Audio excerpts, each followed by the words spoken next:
విభీషణ్ హిందూ పవిత్ర గ్రంథమైన రామాయణంలో ఒక ప్రముఖ పాత్ర. రావణాసుడికి తమ్ముడు. విశ్రవసు కైకసి యందు పుట్టిన మూడో కుమారుడు.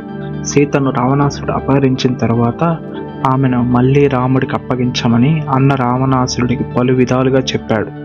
రావణాసుడు అతడు సలహాల్ని పట్టించుకోకపోగా అవమానిస్తాడు. విభీషణుడు వెళ్ళి రాముని శరణు వేడతాడు. రామరావణ యుద్ధంలో రాముడికి రావణాసురుడు యొక్క ఆయువు పట్టు చెప్పి అన్నమన్నాన్ని కారణమవుతాడు. అయితే రావణాసురుడు మరణం తర్వాత ఇంకా సామ్రాజ్యానికి రాజు అవుతాడు. ఈయన చిరంజీవి. అసలు విభీషణుడు చిరంజీవి ఎలా అయ్యాడు?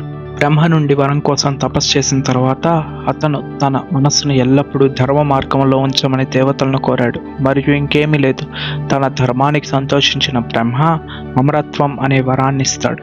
ఇంకొక కథ ప్రకారం రాముడు తన పాలన ముగించను విడిచిపెట్టబోతున్నప్పుడు అతను విష్ణువు యొక్క నిజ రూపాన్ని ధరించాడు.